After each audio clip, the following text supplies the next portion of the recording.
talk some offensive line. Brian Kelly specifically talked about his offensive line at his Monday press conference yesterday. And the first thing he talked about was really the offensive line's ability to fire off the football and create some running lanes that added up to LSU running for 5.5 yards per carry.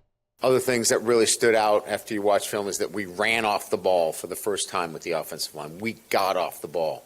Now, we got to sustain, and sustainability is will and want to, and we got to get more of that. I thought we did a great job in protecting our quarterback. No sacks against one of the elite pass rushers in Stewart in the league. He is an outstanding athlete, and I was proud of our guys in keeping our quarterback clean.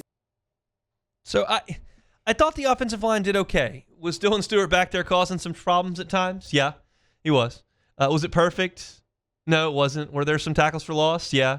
But I do agree that the offensive line took a step forward. It goes back to the first segment of the show today where I talked about the numbers behind the running game being encouraging. I thought that a lot of things that you just saw with your own eyes were encouraging with the offensive line. So what's the next step for this group? Brian Kelly talked about that. We're at the point now where we can talk about sustaining blocks, which is simply a determination and a want to and a will. And we got to get to that, because if we sustain one or two blocks, well, we had 6 runs of 15 yards or more. That's a really good start. We could have had 3 or 4 that were of 50 or more. And we just need to sustain. I couldn't get to sustaining blocks if I couldn't get off the ball. Now we're getting off the ball. Now we got to sustain blocks. We got to hold on to those blocks. It can't just be contact and that's it, because those guys are folding back in and making plays. So we're at a next stage if we continue to do what we're doing, which puts us in a really good place.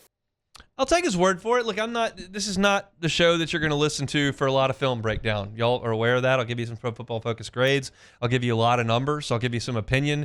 I'm not going to break down a lot of left guard play. Not my corner of the store.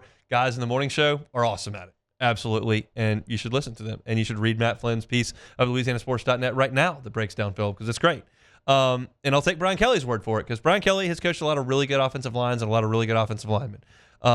I feel like, based on the numbers and what my eyes saw at the game, what he's saying makes sense. It makes sense when you tell me that strides were taken by the offensive line. So I'm with that, and hopefully that is the next step for this group of maybe sustaining blocks and creating longer runs, because you don't hit somebody and then allow them to shed and go make a play. Right tackle is a spot that a lot of people are talking about. And for good reason. Like, I write a Pro Football Focus piece every week, and no hyperbole, every week Weston Davis is on the lowest graded players. Now, to what degree Pro Football Focus is correct is up to Brad Davis, to you, the fan, if you want to interpret. Like, it is what it is. But a lot of people are talking about it. And I'll say this, like, I believe that Weston Davis has had his struggles, no question. I also think he had a really tough matchup on Saturday. Like, Dylan Stewart makes a lot of guys look bad.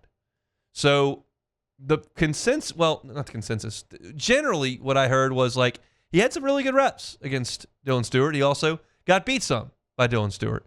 But the question that was raised to Brian Kelly is, like, if you looked at putting Josh Thompson at right tackle, where he did play as a junior at Northwestern.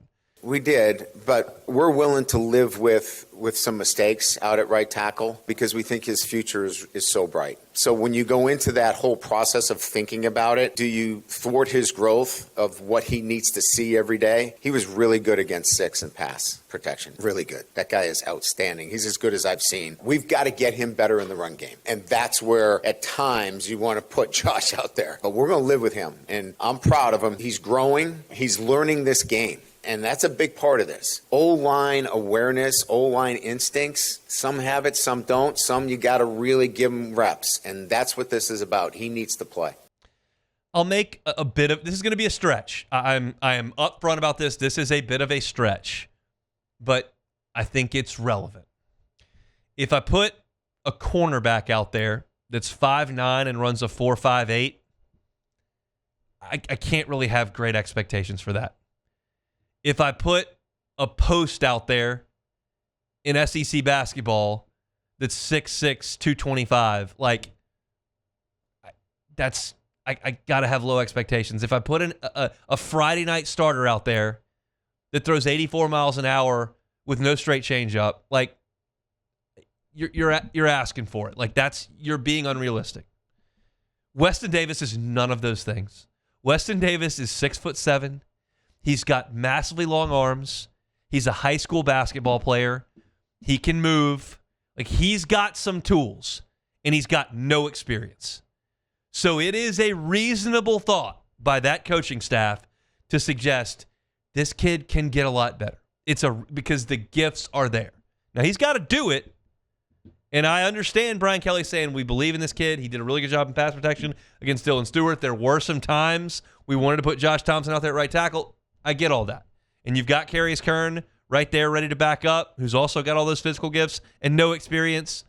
And I trust that they'll figure out what the best thing to do moving forward. But right now, they're going to go to Weston Davis. And if you're a fan and you're evaluating this going, man, I don't know about how that's going at right tackle, I get it. You're not wrong.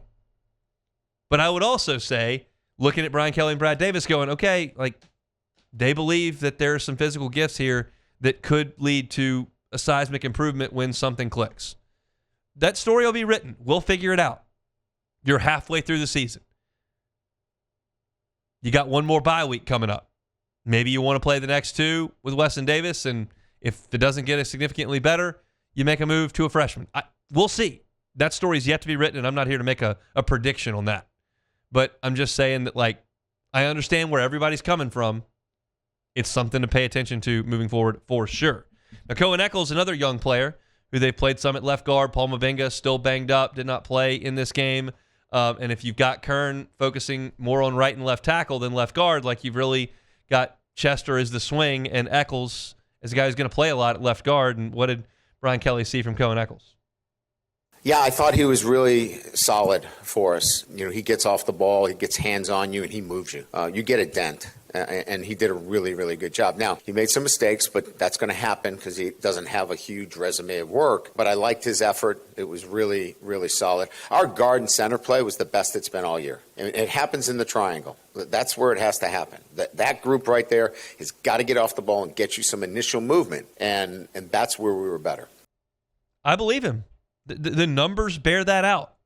The numbers suggest that LSU blocked better and ran better than they have all year.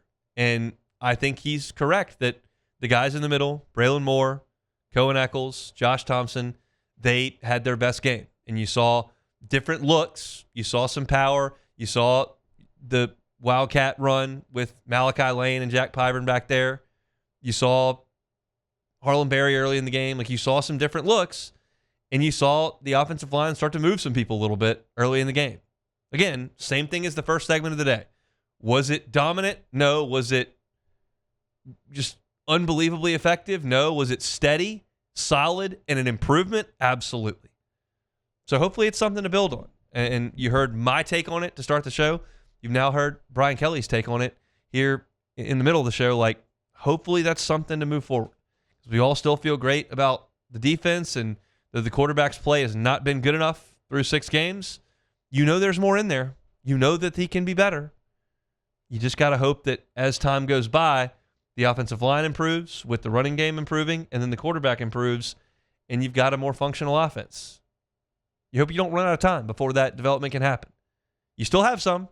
You're 5-1. That's an okay spot to be in. But you got to continue to get better, and Brian Kelly feels like his offensive line is doing just that. Hey, thanks for watching Hunt on LSU. Before you get out of here, do us a couple of favors. Hit that like button, leave your comments below, and subscribe to the channel for all your Fighting Tiger football talk. See you next time.